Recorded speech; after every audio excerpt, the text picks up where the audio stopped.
Hello, my name is Cecil, and I'm reading the book of Second Corinthians with the Message translation. Today, I pick up in Second Corinthians chapter 11. Enjoy.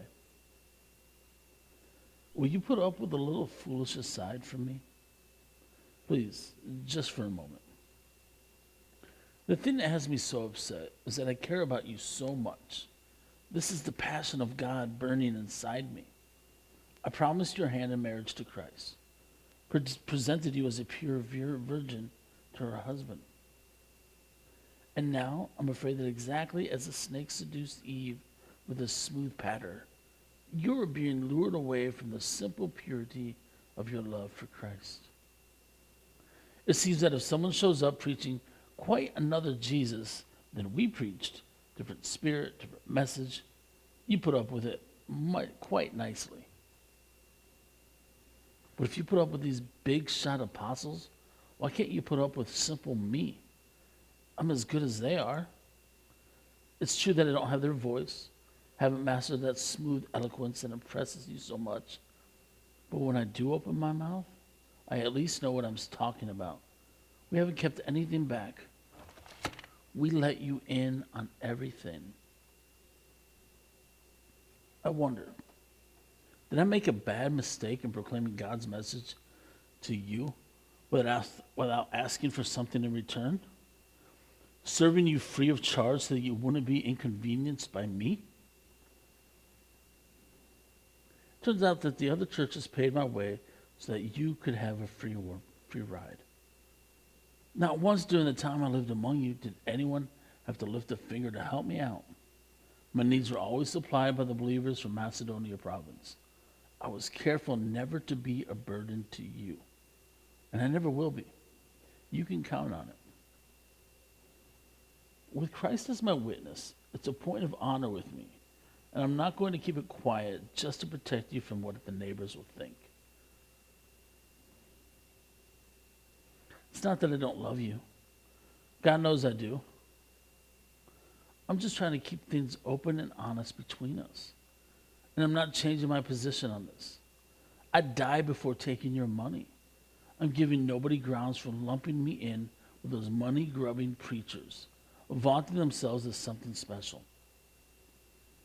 They're a sorry bunch, pseudo-apostles, lying preachers, crooked workers, posing as Christ's agents, but sham to the core. And no wonder.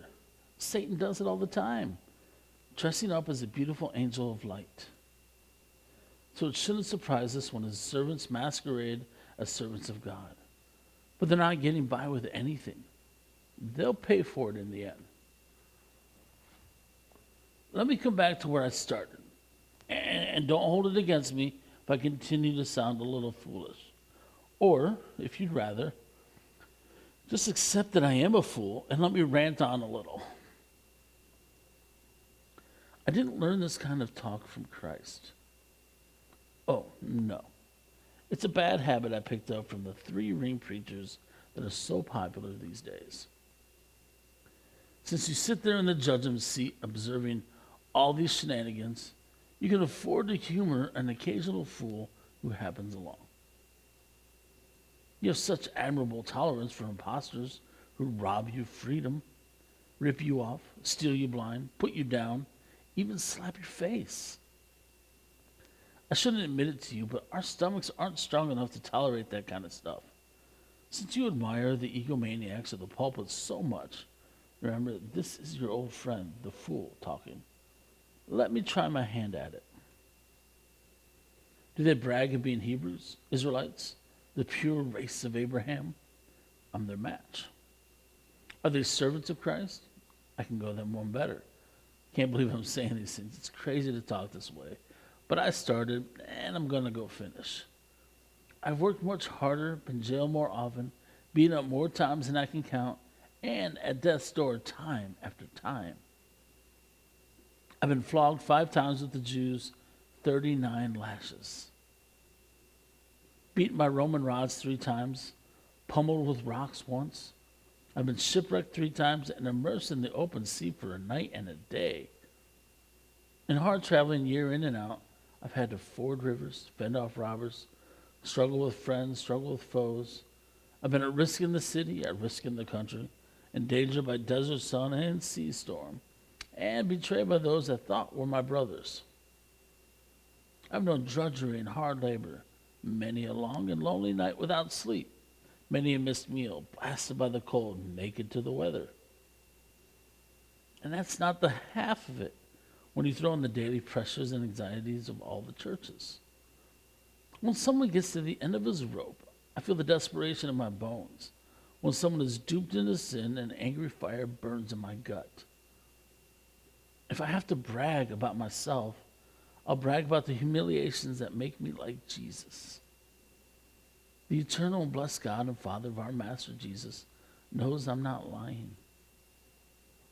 Remember the time I was in Damascus and the governor of King Aretas posted guards at the city gates to arrest me? I crawled through a window in the wall, was let down in a basket, and had to run for my life. Thank you for joining me in reading the 2 Corinthians chapter 11. Please come back tomorrow as we do chapter 12. Have a great day.